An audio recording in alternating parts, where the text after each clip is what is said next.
नमस्कार, स्वागत है आपका बोलता हिंदुस्तान पर। मैं हूं आपके साथ निकिता मिश्रा।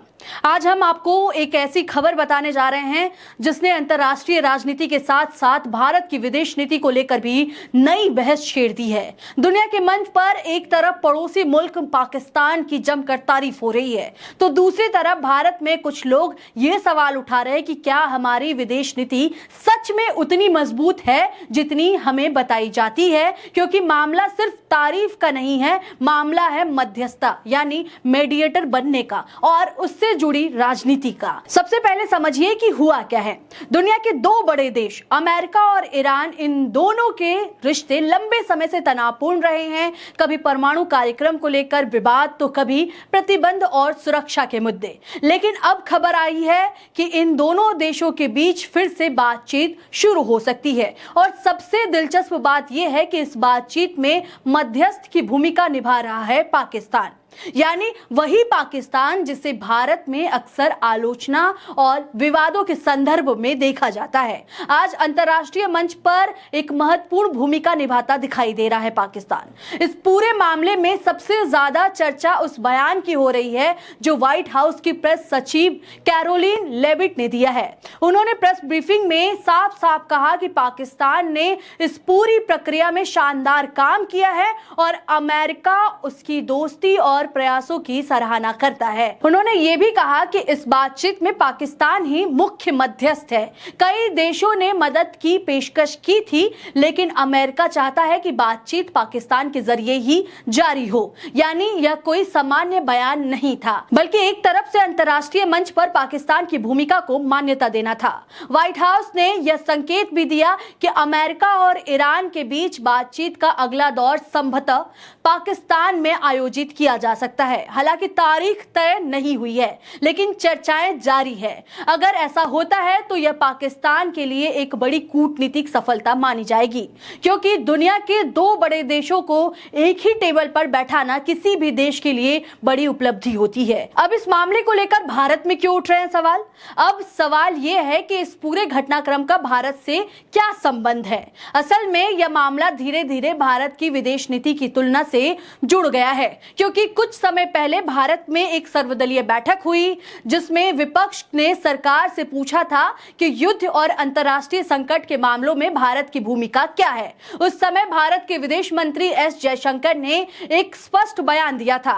उन्होंने कहा था कि भारत कोई दलाल देश नहीं है। इस बयान का मतलब था कि भारत किसी दूसरे देशों के बीच मध्यस्थता करने के लिए खुद को मजबूर नहीं मानता। लेकिन रूस यूक्रेन युद्ध में अलग कहानी थी। अब यहाँ एक दिलचस्प विरोधाभास दिखाई देता है। जब रूस और यूक्रेन के बीच युद्ध शुरू हुआ तो भारत में कई समर्थक ये दावा करने लगे थे कि भारत ने युद्ध रुकवाने में भूमिका निभाई। कुछ लोगों ने यहाँ तक कहा कि भारत ने दोनों देशों के नेताओं से बात करके तनाव कम करने में मदद की, यानी उस समय मध्यस्थता को एक उपलब्धि के रूप में दिखाया गया।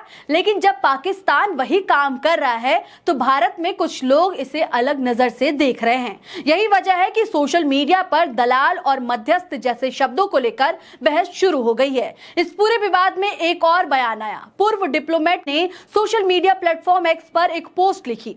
उन्होंने कहा कि एक भारतीय मंत्री ने पाकिस्तान को दलाल कहा, लेकिन अमेरिका को लगता है कि पाकिस्तान वास्तव में एक बहादुर और सक्षम देश है, यानी मां का लाल। इस पोस्ट के बाद सोशल मीडिया पर तेज बहस शुरू हो गई। हालांकि बाद में इस पोस्ट को डिलीट भी कर दिया गया।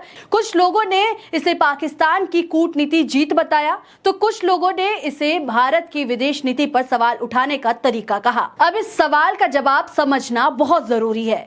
किसी भी देश के लिए दो विरोधी देशों के बीच बातचीत करवाना एक महत्वपूर्ण कूटनीतिक जिम्मेदारी होती है।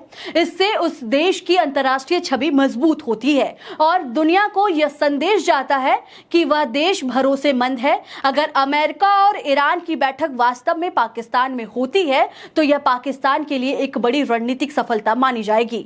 अब बात आती है भारत की विदेश नीति की। भारत पिछले कई सालों से दुनिया में अपनी मजबूत स्थिति बनाने की कोशिश कर रहा है। भारत ने कई अंतर्राष्ट्रीय समझौते किए, वैश्विक मंचों पर सक्रिय भूमिका निभाई और कई देशों के साथ संबंध मजबूत किए। लेकिन इस घटना के बाद कुछ लोग ये सवाल पूछ रहे हैं कि क्या भारत भी ऐसी मध्यस्थता की भूमिका निभा सकता था, या फिर क्या भारत ने खुद ही इस भूमिका से दूरी बना ली। इस पूरे विवाद में एक और महत्वपूर्ण बात सामने आती है, वह है शब्दों की राजनीति।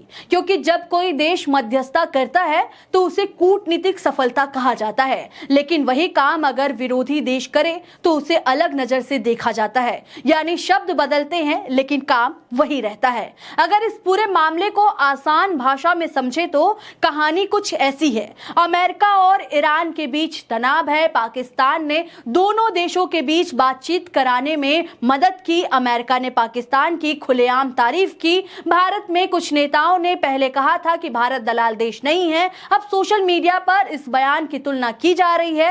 यही वजह है कि यह मुद्दा राजनीति और विदेश नीति दोनों में चर्चा का विषय बन गया है। इस पूरे मामले का असली सवाल ये नहीं है कि पाकिस्तान अच्छा है या बुरा है, और यह भी सवाल नहीं है कि भारत की विदेश नीति कमजोर है या मजबूत है। असल सवाल यह है कि क्या दुनिया की राजनीति में मध्यस्थता एक ताकत है या कमजोरी। क्योंकि आज की दुनिया में जो देश बातचीत करवाने की क्षमता रखता है उसे अक्सर प्रभावशाली माना जाता है, और यही वजह है कि पाकिस्तान की इस भूमिका ने पूरी दुनिया का ध्यान अपनी ओर खींच लिया है। अब आगे क्या होगा? क्या अमेरिका और ईरान की अगली बैठक सच में पाकिस्तान में होगी या फिर कोई नया मोड़ आएगा, यह आने वाला समय ही बताएगा। लेकिन जिस तरह से इस समय सोशल मीडिया पे ये बातें उठाई जा रही हैं, जिस तरह से ये बातें की जा रही हैं, उसको लेकर के अब सवाल ये बनता जा रहा है कि भारत की भूमिका कहां है। फिलहाल इस रिपोर्ट में इतना ही है। आपको क्या लगता है इस पूरे रिपोर्ट पर, आप क्या सोचते हैं? अपनी राय हमें कॉमेंट बॉक्स में जरूर बताएं।